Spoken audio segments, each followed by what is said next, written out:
Hello friends, आज की class में हम पढ़ने वाले हैं कोशिका विभाजन के अंतर्गत कोशिका चक्र को, जिसमें हम कोशिका चक्र के दौरान होने वाली जो सारी घटनाएं हैं, जो इवेंट्स हैं, उनको पढ़ेंगे।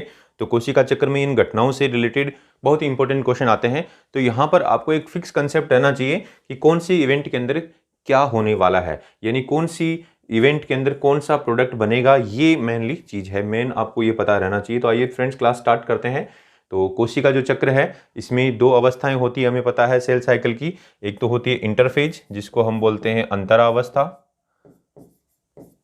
या फिर इसको रेस्टिंग फेज भी बोलेंगे, और एक होती है एम फेज, जिसको बोलते हैं माइटोटिक फेज यानी विभाजन अवस्था। तो दोस्तों, ये जो दोनों अवस्थाएं हैं, ये चक्रीय क्रम में होती हैं, यानी जो सारी जो घटनाएं हैं, इसके अंदर भी कुछ घटनाएं होंगी, तो ये चक्रीय क्रम में होती हैं। उसी को हमने कोशिका चक्र बोला था। तो जो सेल साइकिल है, यानी जो कोशिका चक्र है, उसके अंदर जितने भी घटनाएं हैं वो कैसी होती हैं? बोले सेल साइकिल में जितनी भी घटनाएं हैं वो एक चक्र के रूप में होती हैं। तो यहाँ पर देखिए, यहाँ पर सारी घटनाओं को अगर क्रम वाइज बात करें तो यहाँ से हम स्टार्ट करेंगे। ये पहली घटना है, इसको हम बोल रहे हैं जीवन, यानी यहाँ पर कुछ वृद्धि होगी। गैप वन वैसे बोलते हैं, जीवन का मतलब गैप वन। आप ग्रोथ भी बोल सकते हैं, इसमें ग्रोथ होगी, कोशिका में वृद्धि होगी, आकार में भी वृद्धि होगी, अंदर कुछ पदार्थों का निर्माण होगा। एस अवस्था को हम बोलते हैं एक तरीके से सिंथेटिक फेज, यानी यहाँ पर एस अवस्था के दौरान कुछ सिंथेसिस होगा, स्पेशली डीएनए का सिंथेसिस होगा, और यहाँ पर जो आप कह सकते हैं G2 फेज में भी कुछ निर्माण होने वाला है। तो दोस्तों, यहाँ पर ये जो तीनों अवस्थाएं हैं, इन तीनों अवस्थाओं के अंदर कोशिका के अंदर कुछ पदार्थों का निर्माण होता है। ये जो तीनों अवस्थाएं, इनमें कोशिका के अंदर क्या पदार्थों का निर्माण होता है? किसमें? जीवन के अंदर भी, एस में भी और G2 में भी। और इन तीनों को सामूहिक रूप से हम बोल देते हैं अंतरा अवस्था, यानी ये जो तीनों हैं, ये घटनाएं जो हो रही हैं, इनको सामूहिक रूप से अंतरा अवस्था या फिर कह देते हैं इंटरफेज। तो दोस्तों, जो इंटरफेज है, उसके अंदर वैसे देखा जाए तो तीन घटनाएं हो रही हैं, तीन अलग अलग समय पे हो रही हैं, क्रमवार हो रही हैं, ठीक है ना। एक तरीके से आप कह सकते हैं सीक्वेंशियल मैनर में हो रही हैं। और जो लास्ट में जो ये एम अवस्था है, ये इसको बोलते हैं हम विभाजन अवस्था, इस माइटोटिक फेज यानी विभाजन अवस्था। तो दोस्तों, यहाँ आप देख रहे हैं विभाजन अवस्था तो बहुत छोटी सी है, एम फेज तो बहुत कम समय में हो रही है। तो हमने बोला था कि 95% टाइम तो इसी इंटरफेज में लग जाता है, पिछली क्लास में बताया था। तो यहाँ देखो मोटी मोटी क्या क्या घटनाएं होने वाली हैं। तो बोले यहाँ पर G1 के अंदर कुछ पदार्थों का निर्माण होगा। पदार्थों में आप कह सकते हैं आगे जब डीएनए बनना है इस एस फेज में, तो डीएनए के लिए निर्माणकारी जो पदार्थ हैं कौन कौन से हैं? बोले एटीपी भी है, और न्यूक्लियोटाइड भी हैं, और कुछ प्रोटीन भी हैं, और ज़्यादातर कोशिकाओं का निर्माण इसी के अंदर हो जाता है। तो दोस्तों, ये जो जीवन अवस्था है, ये आप कह सकते हैं सबसे लंबी दिख रही है आपको। एस अवस्था के अंदर क्या होता है? बोले इसके अंदर डीएनए का निर्माण होता है मेनली, अभी हम आगे सब कुछ पढ़ेंगे, डीएनए का निर्माण होता है। और यहाँ पर G2 अवस्था में बोले यहाँ पर कुछ स्पेशल प्रोटीन्स का निर्माण होता है। तो ये सारी घटनाएं चक्रीय क्रम में हो रही हैं। तो आइए स्टार्ट करते हैं इसमें। और जो पहली जो अवस्था है, जो मेन, जिसको हम बोल रहे हैं इंटरफेज, तो इंटरफेज यानी जो अंतरा अवस्था है, इस अंतरा अवस्था के अंदर क्या क्या होता है, या फिर इसके क्या फीचर हैं, क्या लक्षण हैं?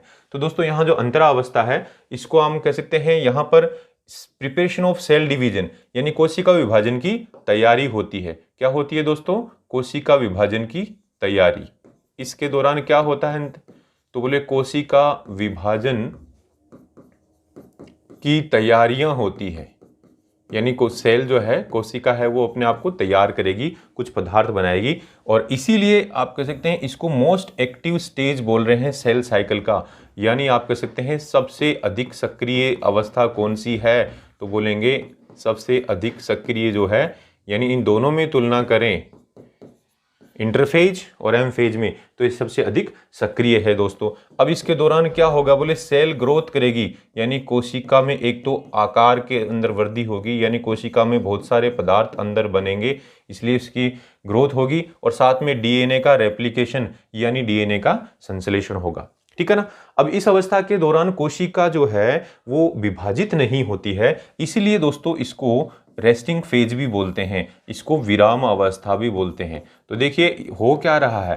बोले अंदर क्रियाएं तो चल रही हैं, अंदर पदार्थों का निर्माण तो हो रहा है, लेकिन कोशिका विभाजित नहीं हो रही, इसलिए इसको रेस्टिंग फेज यानी विराम अवस्था भी बोलते हैं। तो इंटरफेज का दूसरा नाम क्या है? विराम अवस्था। अब ये तीन भागों में डिवाइड है, तीन स्टेजेस में डिवाइड है, यानी जो इंटरफेज है, इसमें तीन अलग अलग अवस्थाओं में घटनाएं होती हैं। तो बोले इसको G1, S और G2 बोलते हैं। तो आइए दोस्तों जानते हैं G1, S और G2 क्या है। तो यहां पर देखेंगे जो G1 है, यानी जो जीवन अवस्था है, जो इंटरफेज का ही पार्ट है। तो G1 फेज, और इसको हम बोलते हैं pre DNA synthesis phase. Pre DNA synthesis phase का मीनिंग है कि डीएनए से पहले कुछ निर्माण हो रहा है, और इसको हम फर्स्ट गैप फेज भी बोल सकते हैं। तो दोस्तों आपको G1 यानी पहला गैप, 1 यानी फर्स्ट है ना, G का मतलब गैप, तो गैप है, और गैप भी किसके बीच में है? तो अभी हमने चित्र में देखा था कि पहला गैप क्या है, कहां पर है, बोले विभाजन और आप कह सकते हैं जो ये डीएनए का निर्माण है उसके बीच का गैप है। ये देखो विभाजन हो रहा है और डीएनए का निर्माण और उसके बीच का गैप है, इसलिए इसको हमने क्या बोल दिया, गैप 1 बोल दिया।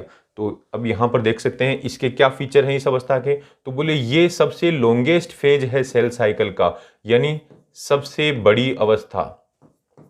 सबसे बड़ी अवस्था कौन सी हो गई? तो अब यहाँ पर इंटरफेज के अंदर तुलना करें और सेल साइकिल की सारी अवस्थाओं के बारे में तुलना करें तो यहाँ पर G1 सबसे बड़ी होती है। और रियल में इसमें क्या होती है, बोले सेल के अंदर ग्रोथ होती है, सेल ग्रो इन साइज, यानी आप कह सकते हैं कोशिका में क्या होती है, वृद्धि होती है, कोशिका वृद्धि होती है, यानी कोशिका का आकार बड़ा होता है। और synthesise nucleotide, ATP, protein, amino acid and RNA. तो देखो ये जो चीजें हैं, न्यूक्लियोटाइड डीएनए के बनने के लिए जरूरी है, एटीपी भी जरूरी है, साथ में कुछ प्रोटीन और एमिनो एसिड हैं वो कोशिकाओं के बनने के लिए जरूरी है, आरएनए भी जरूरी है। तो ये जो सारी चीजें हैं यानी nucleotide, ATP, proteins, amino acid और आरएनए, ये इसके अंदर निर्माण होता है। इनका क्या होता है दोस्तों, निर्माण, और साथ में इनके निर्माण होने से क्या होगा, कोशिका के आकार में वृद्धि होगी। तो अब दोस्तों यहां पर इन पदार्थों का निर्माण होता है, इन पदार्थों से क्या बनने वाला है, तो बोले मोस्ट ऑफ जो ऑर्गेनेलीज हैं, यानी लगभग सभी कोशिकांग, यानी कोशिकांगों का निर्माण जो आप कह सकते हैं कोशिकांग का निर्माण इसी अवस्था में हो जाता है, यानी मोस्ट ऑफ जो कोशिकांग है duplication occur in this phase. कोशिकांगों का निर्माण, कोशिकांग कौन कौन से कोशिका में हम जानते हैं, उनका निर्माण यहां पर होता है। कुछ कोशिकांगों का निर्माण G2 में भी होगा, लेकिन यहां पर आपको मोस्ट ऑफ का ध्यान रखना है ना, स्पेसिफिक हम G2 में पढ़ेंगे। अब यहां पर cell grow maximum in G1 stage, G1 stage में अधिकतम वृद्धि होती है, कोशिका अपने आकार में वृद्धि करेगी। तो अधिकतम वृद्धि कौन सी अवस्था में होती है दोस्तों, तो बोलेंगे यहां पर बोलेंगे G1 अवस्था में। तो G1 अवस्था में अधिकतम वृद्धि होती है, ये इंपॉर्टेंट क्वेश्चन है, ठीक है ना। और साथ में आप कह सकते हैं यहां इन पदार्थों का निर्माण होता है और ये सबसे बड़ी अवस्था है। अब दोस्तों देखते हैं नेक्स्ट अवस्था, वो है अब यहां पर एक नया ही शब्द आया है, क्विसेंट फेज, G0 फेज। यहां पर एक नया ही शब्द आया है, क्विसेंट स्टेज यानी G0 फेज। तो अब इस G0 फेज का मीनिंग क्या है, तो दोस्तों यहां पर हम बात करेंगे जैसे कोशिका चक्र चल रहा है, यहां पर कोशिका चक्र चल रहा है, तो G1 के अंदर मतलब एक बार कोशिका विभाजित हो गई कोई कोशिका और इस तरीके से 2 कोशिकाएं बन गई हैं। अब कुछ कोशिकाएं होती हैं वो G1 में प्रवेश तो कर जाती हैं, यानी G1 अवस्था में प्रवेश कर जाती हैं, लेकिन आगे नहीं बढ़ती हैं और आप कह सकते हैं वो एक विशेष अवस्था में चल जाती हैं G0 अवस्था में, यानी उनमें अब विभाजन नहीं होता है। तो कुछ कोशिकाएं तो ऐसी होती हैं जिनमें एक बार विभाजन हो गया, उसके बाद में अंग का निर्माण होने के बाद में वो कोशिकाएं कभी विभाजित नहीं होंगी। और कुछ कोशिकाएं ऐसी होती हैं जो कभी कभी जरूरत पड़ने पे वापस विभाजन में चली जाती हैं, वापस जीवन में एंटर करती हैं। तो दोस्तों यहां पर ये इंपॉर्टेंट क्वेश्चन ये है कि जो G0 अवस्था है वो कहां से आई है, बोले डायरेक्ट M से नहीं आई है, कोशिका विभाजित होकर पहले जीवन में प्रवेश करेगी और जीवन से फिर आप कह सकते हैं G0 में। इसी को दोस्तों क्विसेंट फेज बोल रहे हैं। क्या बोल रहे हैं, क्विसेंट फेज यानी G0 अवस्था। तो देखो G0 अवस्था में क्या होता है, बोले इन सम सेल्स, कुछ कोशिकाएं डू नॉट डिवाइड, विभाजित नहीं होती हैं आगे, यानी कुछ कोशिकाओं में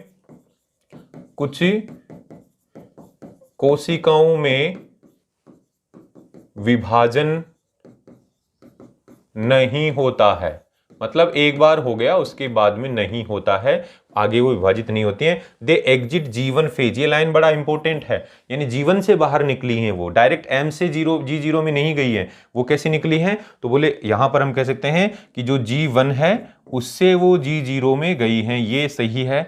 ऐसे नहीं है कोई वो M से G0 में गई है, ये गलत है दोस्तों। ये नीट में क्वेश्चन आया हुआ है तो आपको स्पेशली ध्यान रखना है। अब यहां पर कह सकते हैं कि G1 जो फेज है उससे छोड़ के बाहर चली जाती हैं, यानी G1 से बाहर हो जाती हैं, G1 से बाहर निकल जाती हैं और निष्क्रिय हो जाती हैं। तो एक निष्क्रिय अवस्था में चली जाती हैं। कैसी अवस्था में चली जाती हैं दोस्तों? निष्क्रिय अवस्था में, यानी enter into the inactive stage. और उस निष्क्रिय अवस्था को बोलेंगे हम क्विसेंट फेज या G0 फेज। तो कोशिका निष्क्रिय हो गई है। अब निष्क्रिय का मतलब ये नहीं है कि वो बिल्कुल कोई उसमें कोई क्रियाएं नहीं हो रही है, उसमें जो उपापचयी क्रियाएं वो तो हो रही हैं, लेकिन वो विभाजित नहीं हो रही है, उसमें विभाजन की तैयारियां नहीं हो रही हैं। लेकिन देखो कुछ कोशिकाएं ऐसी भी हैं वो कभी डिवाइड नहीं होती हैं। तो उनमें हम एग्जाम्पल देंगे नर्व सेल यानी तंत्रिका कोशिका और हार्ट कोशिका, यानी जो हृदय सेल है, हृदय की जो कोशिकाएं होती हैं वो कभी एक बार विभाजन होने के बाद में हृदय बन गया उसके बाद में विभाजित नहीं होंगी। ऐसे ही जो तंत्रिका कोशिका है, एक बार तंत्रिका तंत्र बन गया तो वो फिर वापस विभाजित नहीं होंगी। तो ये कोशिकाएं G0 फेज में परमानेंटली चली जाती हैं। लेकिन कुछ सेल्स, सम सेल्स डिवाइड ओनली ओकेजनली, जरूरत पड़ने पे ही वो विभाजित होती हैं, एज है ना नीडेड, यानी जरूरत पड़ने पे विभाजित होती हैं। तो कुछ कोशिकाएं क्या होती हैं? जरूरत पड़ने पर विभाजन उनमें होता है, यानी G0 फेज में चली तो जाती हैं लेकिन जरूरत पड़ेगी तो वापस विभाजित होंगी। जैसे एपिडर्मल कोशिकाएं, एपिडर्मल कोशिकाएं यानी अधिचर्म की जो कोशिकाएं हैं, यानी अगर मान लीजिए कोई छिल गया, कोई यहाँ पर कुछ ऐसा घाव हो गया तो वहां पर कोशिकाएं वापस विभाजित होना चालू होती है ना, तो जरूरत पड़ने पर वो वापस विभाजित होती हैं। तो आप कह सकते हैं यहाँ इस स्टेज की जो कोशिकाएं हैं वो मेटाबॉलिकली एक्टिव होती हैं, यानी ऐसे नहीं है वो निष्क्रिय हो गई हैं, उपापचयी रूप से सक्रिय होती हैं। दोस्तों ये ध्यान रखना है, ये इसलिए ध्यान रखना है कि ऊपर हमने क्या बोला कि वो इनएक्टिव स्टेज में चली जाती हैं। तो इनएक्टिव का मतलब है कि वो G1 को छोड़ के G0 में चलेगी, अब आगे तैयारियां नहीं होंगी, वो विभाजित नहीं होंगी, इसलिए उसको निष्क्रिय अवस्था क्विसेंट स्टेज बोल रहे हैं। लेकिन दोस्तों इस कोशिका के अंदर अपनी क्रियाओं को चलाने के लिए जो उपापचयी क्रियाएं हैं वो तो सक्रिय रहती हैं, वो तो चलती रहती हैं। अब दोस्तों आता है नेक्स्ट जो है एस फेज। एस फेज के अंदर हम बोल सकते हैं डीएनए सिंथेसिस फेज भी इसको बोलते हैं, यानी डीएनए संश्लेषण अवस्था भी कहते हैं। क्या बोलते हैं दोस्तों? डीएनए संश्लेषण अवस्था। यानी इस अवस्था के दौरान क्या होता है?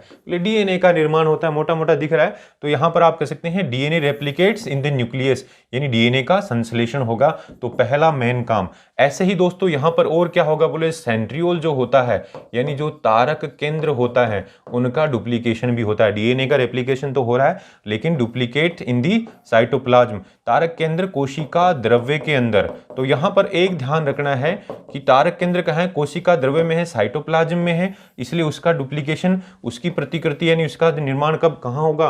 बोले कोशिका द्रव्य में होगा। लेकिन डीएनए कहां होता है? बोले केंद्रक में होता है। तो बोले डीएनए का जो रेप्लिकेशन कहां होगा? तो केंद्रक में होगा। तो ये दोनों घटनाएं आपको ध्यान रखनी है, एस अवस्था में होती है। हमें डीएनए का तो पता रहता है लेकिन तारक केंद्र का पता नहीं रहता है, ये नॉलेज यूज हो सकता है। ठीक है दोस्तों। अब ऐसे ही एक प्रोटीन है जो स्पेशली इस अवस्था में बनेगा, तो सिंथेसिस ऑफ हिस्टोन प्रोटीन, यानी जो हिस्टोन प्रोटीन है वो भी एस अवस्था में ही बनता है।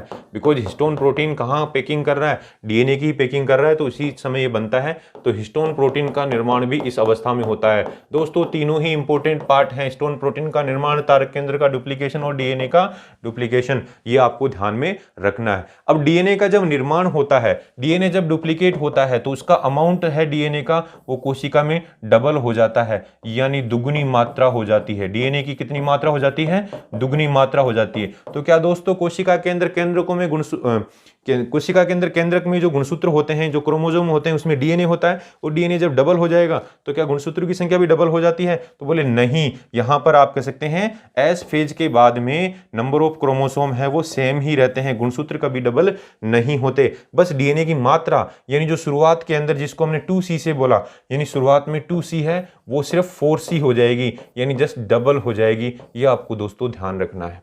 ठीक है। तो ये 2C और 4C क्या है? बोले जो नॉर्मल डिप्लॉइड कोशिका है, जो 2N सेल है, जिसको हम कह सकते हैं कि द्विगुणित कोशिका है, उसमें डीएनए की मात्रा इतनी होती है। लेकिन जब वो एस फेज के दौरान गुजरती है तो उसमें डीएनए की मात्रा डबल हो जाती है, यानी 4C हो जाती है। यानी हमारा जो गुणसूत्र है ऐसा है शुरू में, तो उसमें डीएनए की मात्रा डबल होने के बाद में उसमें 2 क्रोमेटिड बन जाते हैं। ठीक है ना, ये गुणसूत्र है, इस गुणसूत्र में डीएनए की मात्रा अभी 2C ही है, और जैसे ही ये डबल होगा तो ये 4C हो जाएगा, यानी इसमें 2 क्रोमेटिड बन जाएंगे, एक क्रोमेटिड दूसरा क्रोमेटिड। ठीक है ना, यानी डीएनए की मात्रा डबल हो गई, क्रोमोसोम की संख्या नहीं बढ़ी ना, सिर्फ क्रोमोसोम के अंदर क्रोमेटिड बढ़ा है। तो अब ये जब विभाजित होगा, आगे जब विभाजन पढ़ेंगे तो ये प्रत्येक क्रोमेटिड एक नया क्रोमोसोम बना देगा। तो दोस्तों उसके बाद में क्रोमोसोम जब बंटवारा होगा उस समय यहां पर बनेंगे।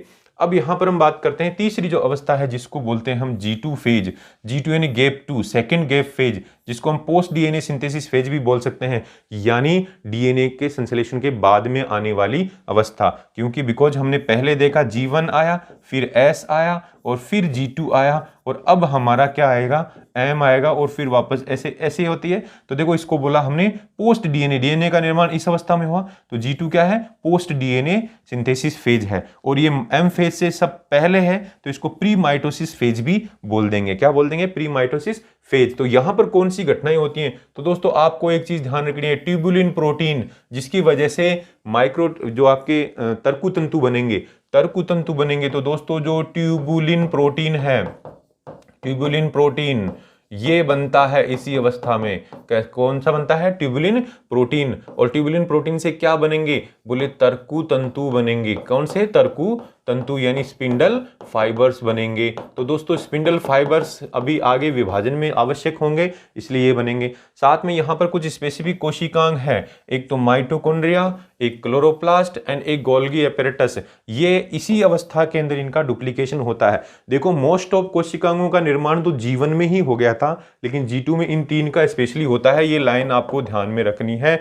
और यहाँ पर डीएनए का निर्माण नहीं होगा, लेकिन अब कुछ प्रोटीन्स और आरएनए का निर्माण इस अवस्था के अंदर होगा। तो दोस्तों यहां पर आपको ध्यान रखना है कि क्या क्या बना, बोले ट्यूबुलिन प्रोटीन बना, इन कोशिकांगों का डुप्लीकेशन हुआ, और साथ में आरएनए और कुछ प्रोटीन बने। अब यहां पर नेक्स्ट अवस्था आती है इंटरफेज के बाद में, वो है डिवीजन फेज, यानी जिसको M फेज या माइटोटिक फेज बोलते हैं। तो दोस्तों डिवीजन फेज यानी विभाजन अवस्था।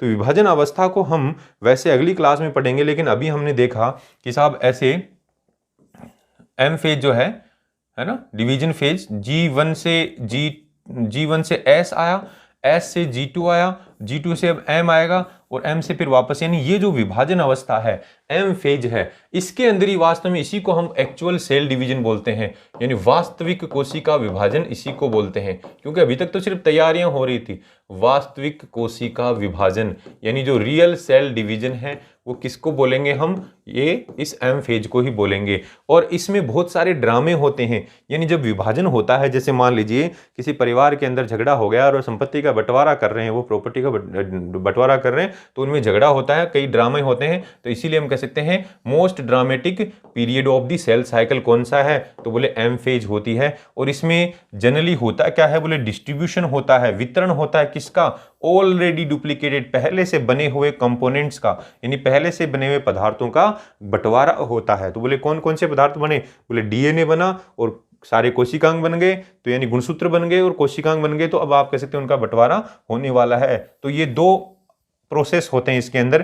कैसे होता है M फेज में, बोले एक तो होता है कैरियोकाइनेसिस, दूसरा होता है साइटोकाइनेसिस।